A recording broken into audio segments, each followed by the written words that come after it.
some books, when they come out, it doesn't matter. You just want it, you need it. And when Wizards of the Coast announced Strixhaven, Omens of Chaos by Sean Maguire, I instantly looked at my girlfriend and went, we're getting it. I don't care. This is one of the books where I think any Wartho, so fan of the, like magic lore enthusiast, which while still in the light end, because I haven't read all of the lore, I'd like to think I belong there somewhat. They're just gonna be excited about this book in every way possible. We got a physical paperback book, absolutely amazing, and it's by Sean Maguire, one of the best writers on the Magic team, and one of the best writers Wizards of the Coast have ever had, in my opinion. So, of course, I instantly bought this book. I don't know how well it's been rated, and I don't care, frankly. All I care about is just how epic and how awesome and how great excited I got. Now, this cover is absolutely stunning. So this is Eula Blue, and this is like in Strixhaven. Eula Blue is the main character, or I guess the POV character, and she wants to become a shield mage, and she is from the plane of New Capenna. Now, if you are new to Magic the Gathering lore or anything, this book will be fine. I'm gonna be throwing out a lot of, I wouldn't call it high or esoteric magic concepts, but they might, if you don't know, seem a bit strange. So I will try to explain them as we go through. But anyways, this Eula Blue, she's from a plane of New Capenna. New Capenna is, well, she's from a plane called Capenna that is just one city called New Capenna. And planes in Magic is like universes, see multiverses from Marvel or DC. And then New Capenna, or Capenna as the plane's called, is just a 1920s America. And the book takes place on the plane of Arcavius, which is a neighboring plane where there's this magic college university called Strixhaven. And that's why the book is called Strixhaven, because it takes place there. Omens of Chaos, because we have something called Omen Pass. We'll get to it, but just bear in mind. And I think I love this cover. I love the art style for Eula Blue. I think it is absolutely awesome. I think it is gorgeous, and it's very vibrant. I wish there were a bit more to her, a bit more life to her. She looks awesome. The art style is beautiful, but I just wish more were going on, that she wasn't so static. And then the backside here, we have the 4 other students that we're gonna be following along. So we have Segante, the best boy. Oh my god, I'm so bad with names. God damn it. So Segante is from the plane of Fiora, which is a crime-ridden, high-stakes fantasy world.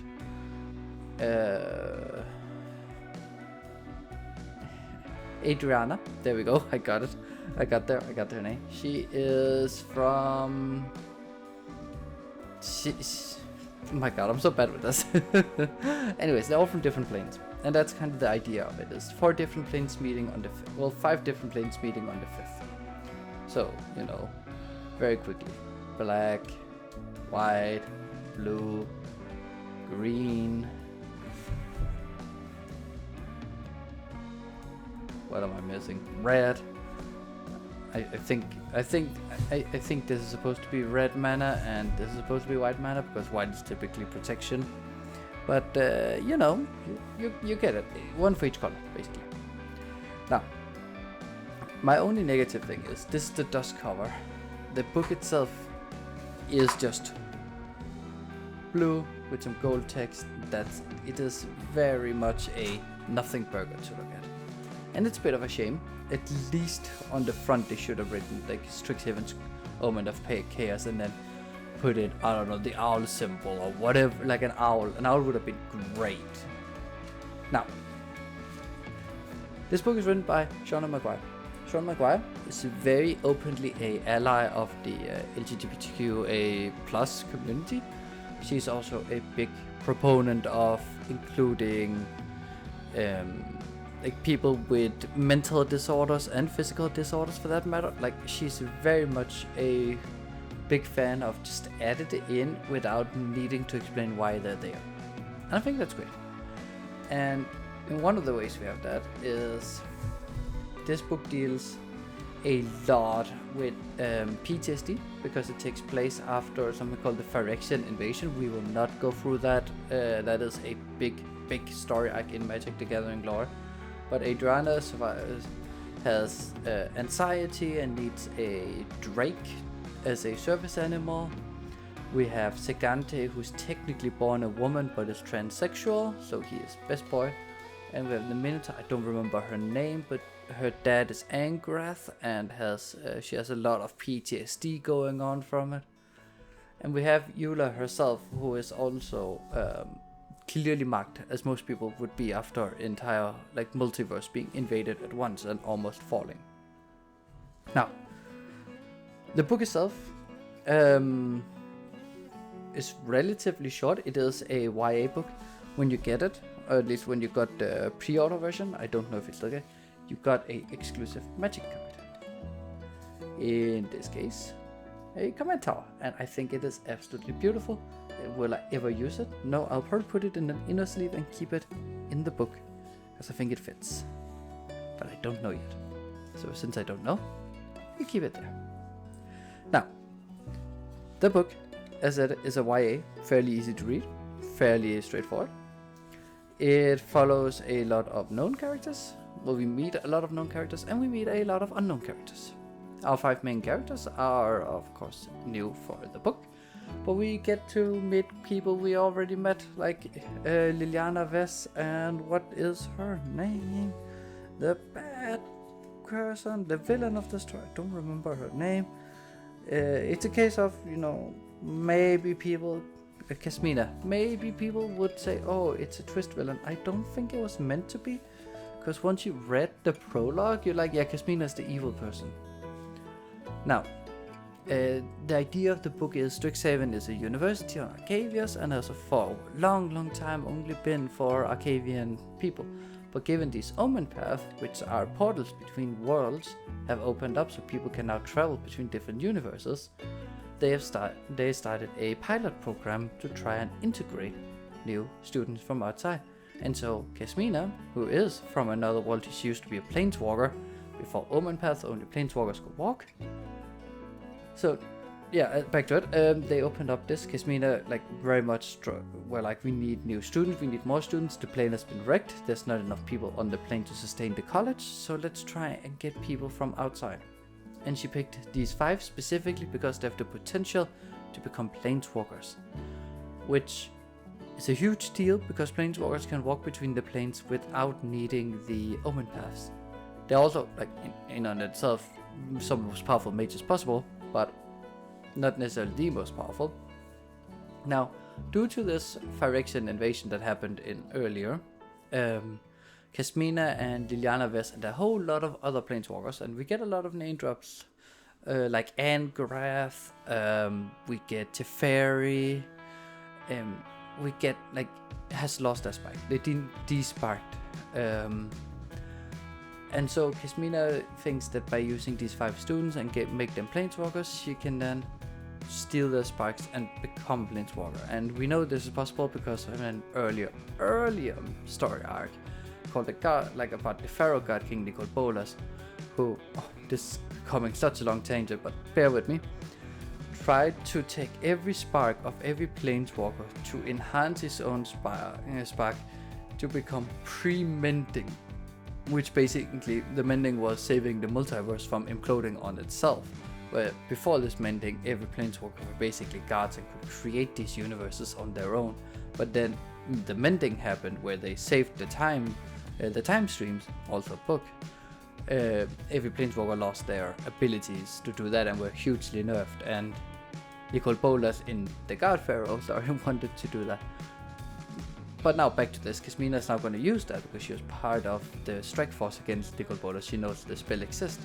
She's going to try and use the student sparks to make her own spark reignite. yeah, so that was a big long tangent, but that's like the big bad plot of it. And for the most of the story, we follow Eula Blue and the 4 others. It's Eula Blue we watch it from, and we just watch it from her point of view about like learning to go to school, learning about the people, and it's great. It's a lot of fun. There's a lot of stuff going on. It's a very medium paced book, because at times it feels really slow where we get to just watch the students be students, and other times it goes fast. And a lot of the time it's just a lot of great fun. Like the problem with it is though, it takes place in a very American centric university, and you can't fault Shauna Maguire for that. I do believe she is American and she went to an American university. She lives and works in Washington State at least. I could only assume that she probably is from American university. So of course that's what she's going to base off on, but being from a non-American university, there's a lot of references where I'm like, I know it from movies. So it was a bit weird. I think if you're American or went to an American university, you might get a bit more kicks out of, oh, I remember when that happened to us, like in a way, because what Sean does is spend a lot of time making things relatable and, as the people would say, woke. I don't think it's a problem. I enjoyed the book. I don't care for it, to be honest. I don't see why it should matter, but hey, it's part of the book and I enjoyed it. And I think people should be who they are. And I actually think the book itself has a great sentence on it. At some point, Segande, he is a prince on his plane, comes to Eula and says he's basically never done laundry before. Which most people, when they move out for the first time, realize doing laundry is not just something that magically happens. So it's something you have to do. So a lot of people have never done it and needs their peers to help them. Or the parents, but that's usually more embarrassing. Now, Eula grew up relatively poor after the invasion, has done a lot of it, so she helps Segante out, and he notices a lot of, she notices a lot of clothes for very tightly wrapping around the chest, which she hints at might be if you want to hide something, and he talked about, like, Segande put some hints out that, yeah, maybe you should get the right cocktail. And Eula, of course, right away picks up on it, because this is from the 1920s roaring, swinging Americas. Of course, that's the mentality. And Segande is from a different cultural idea of how you talk about secrets. So they very much talk indirectly around things, but understand each other. And so Eula goes, well, when I was a kid in elementary school, I used to know a girl who wanted to be a newsboy. And that's a big problem, because only boys can be newsboys. And then Segande goes, well, why did everyone say? And she said, well, he is a newsboy now. And then Segande goes, and what do you think about that? And Eula answers back, well, this is very abridged, by the way. And Eula goes back, well, we don't choose how we are born, but we get to choose how we live. I think that's very important here, because the person who wanted to be a newsboy didn't choose to be a born girl, but she chose to become a boy, so she could become a newsboy. And that's kind of like a lot of the time theming in this book is just we choose our own paths. In this case, they're being very manipulated by Kasmina, and they fight against it.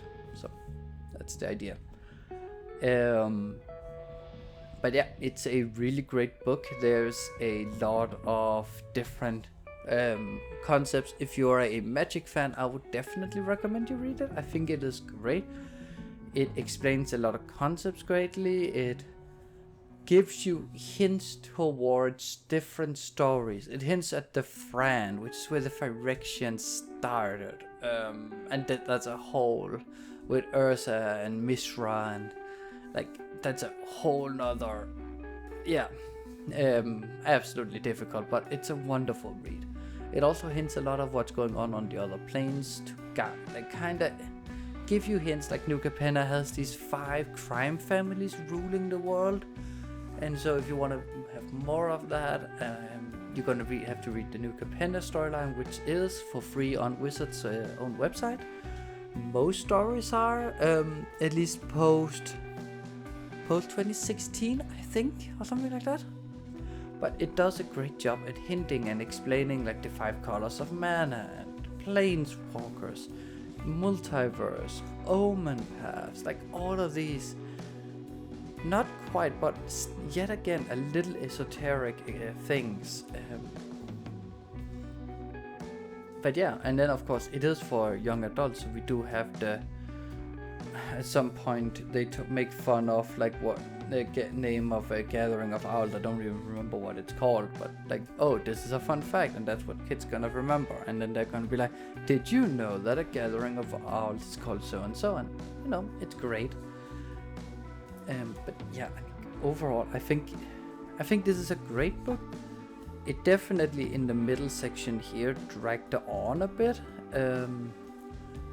But I overall think it was great. I think it was fun when they had the party out in the forest and Eula cared so much and just went, oh, we should be colorful, we should stand out. And then she comes in an all white and black dress and they're like, the fuck?